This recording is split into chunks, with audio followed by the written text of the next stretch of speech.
Hello friends, today we are going to start the second chapter of Geography of Class 6, Globe, Latitudes and Longitudes. This will be the first part. So let's begin. First we will discuss what is globe यानी कि globe क्या है. So globe is a true model of the earth यानी कि globe अर्थ का यानी पृथ्वी का एक ट्रू मॉडल है. ट्रू मॉडल का मतलब है कि जैसा अर्थ है उसी शेप में हमने एक छोटा सा उसका मॉडल तैयार किया है स्टडी पर्पस के लिए. मिनिएचर फॉर्म, छोटा सा आकार उसका. ठीक है, जैसे ये आप इसमें घूमता हुआ ग्लोब को देख पा रहे होंगे. तो ये ग्लोब कैसा है, जैसा कि हमारा अर्थ है और स्टडी पर्पस से हमने इसे एक छोटा सा एक इसका मॉडल तैयार किया है. इसे ही हम कहते हैं बच्चों ग्लोब. ग्लोब जो है कई साइज का हो सकता है और कई टाइप का हो सकता है. बहुत बड़े ग्लोब भी हो सकते हैं जो कि हम बहुत आसानी से कैरी नहीं कर सकते हैं. जैसे यहाँ पे देख रहे होंगे ये महोदय जो है अपने सर के ऊपर एक बहुत बड़ा सा ग्लोब ऐसे लेकर के खड़े हुए हैं. अब इसे इनको लेकर के जाना होगा कहीं दूसरे जगह तो दिक्कत होगी, है ना. वैसे ही कुछ ग्लोब वो बहुत छोटे हो सकते हैं, इतने छोटे कि उसे हम अपने पॉकेट में रख लें. ठीक है, जिसे हम पॉकेट ग्लोब बोलते हैं. जैसे ये देखिए इन्होंने दो उंगलियों के बीच में अपने ग्लोब को रखा है, तो ये बहुत ही छोटा सा ग्लोब है. वैसे ही कुछ ग्लोब ऐसे होते हैं जो हम एक जगह से दूसरी जगह बहुत आसानी से भी ले जा सकते हैं. जैसे कि ये ग्लोब आप देख पा रहे होंगे, ये बैलून है. इसे हम चाहें तो इस बैलून को हम इसका हवा निकाल करके इसे पैक करके रख सकते हैं. फिर जब भी यूज करना हो तो इसमें हवा भरेंगे और फिर इसे हम यूज कर सकते हैं. तो ऐसा भी हो सकता है. किसी भी ग्लोब के ऊपर हम बच्चों कंट्रीज़ को, कॉन्टिनेंट्स को, ओशंस को, ठीक है, यानी कि देश को, महासागर, महाद्वीप, इन सबको हम उनके करेक्ट साइज़ के हिसाब से देख सकते हैं. करेक्ट साइज़ का मतलब ये है कि जिस साइज़ में वो रियल में है उसी साइज़ के रेशियो में यहाँ पे भी आपको दिखाई देंगे.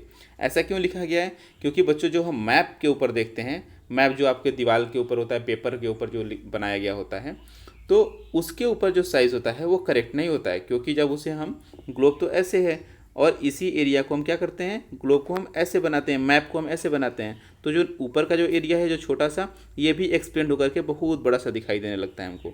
तो वो करेक्ट साइज़ में नहीं होता है. लेकिन ग्लोब क्या होता है, वो करेक्ट साइज़ लोकेट करता है. इसके अलावा मैप में और ग्लोब में और भी डिफरेंसेस होते हैं. जैसे कि ग्लोब के ऊपर हम पूरे अर्थ के सभी एरियाज़ को हम शो कर सकते हैं, दिखा सकते हैं.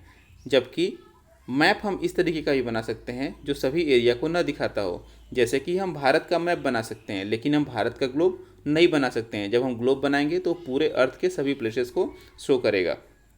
इसके अलावा ग्लोब जो है कैरी करना थोड़ा सा इसको मुश्किल होता है. एक जगह से दूसरे जगह लेकर के जाना इसे आसान नहीं होता है.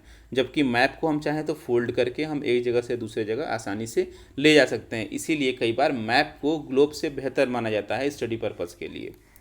आगे देखते हैं. अब आप देखते होंगे कि एक ग्लोब में आप देखेंगे तो ग्लोब जो रोटेट करता है बच्चों, यहाँ पे ऐसे ग्लोब होता है. तो ये जो एरिया, ये जो प्लेस, ये जो नीडल है यहाँ पे एक नीडल है जिसके ऊपर ये गोल गोल ऐसे घूमता रहता है. अगर ये नीडल नहीं होगा तो घूम नहीं पाएगा. इसको हम बोलते हैं बच्चों एक्सिस, जो अर्थ के इस ग्लोब के अंदर अंदर गया होता है.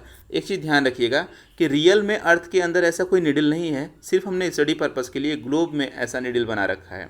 इसे हम बोलते हैं एक्सिस. इस नीडल को बोलते हैं एक्सिस.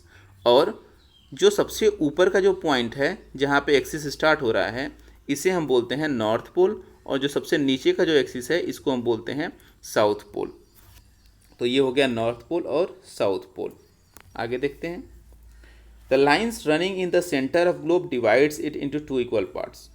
जो ग्लोब है बच्चों, ग्लोब के सेंटर में एक लाइन जाती है. ध्यान रखेंगे, again this is an imaginary line, not a real line.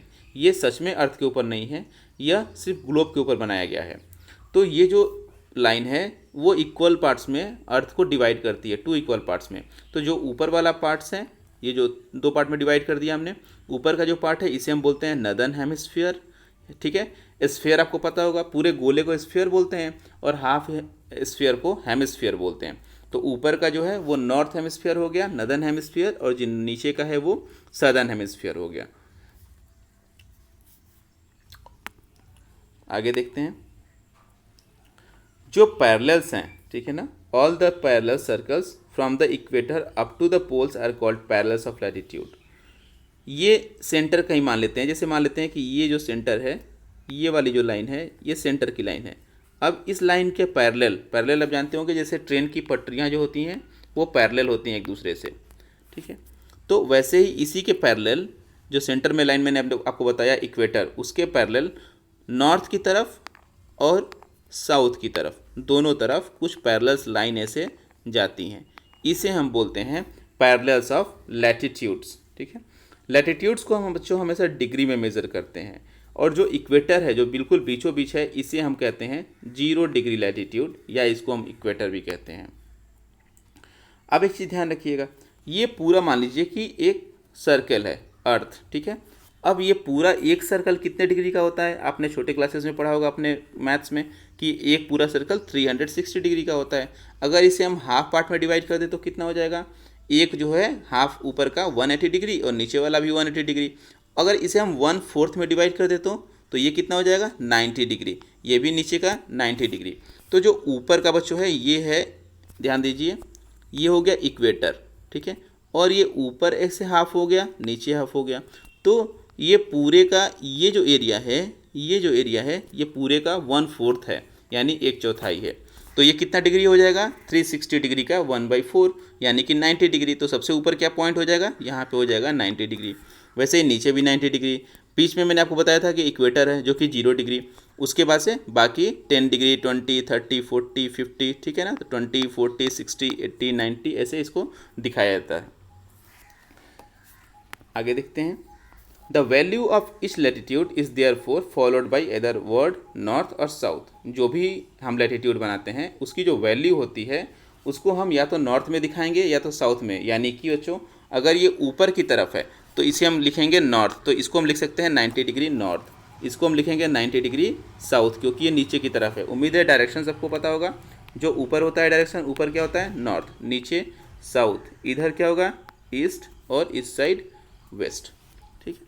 तो ऊपर क्या हो गया 90 डिग्री नॉर्थ, नीचे 90 डिग्री साउथ, बीच में क्या हो गया 0 डिग्री। 0 डिग्री में ना नॉर्थ लगाएंगे ना साउथ लगाएंगे, क्यों, क्योंकि बिल्कुल ये बीच में है। ऊपर की तरफ जैसे जाएंगे तो ऊपर हो गया 20 degree north, 40 degree north, 60 degree north, 80 degree north, ठीक है। वैसे ही नीचे की तरफ हम देखेंगे लैटिट्यूड्स को, 20 degree north south, 40 degree south, 60 degree south, 80 degree south, ठीक है। तो जो भी नीचे की तरफ लैटिट्यूड्स होंगे वो साउथ लैटिट्यूड कहलाएंगे, ऊपर के लैटिट्यूड नॉर्थ लैटिट्यूड कहलाएंगे।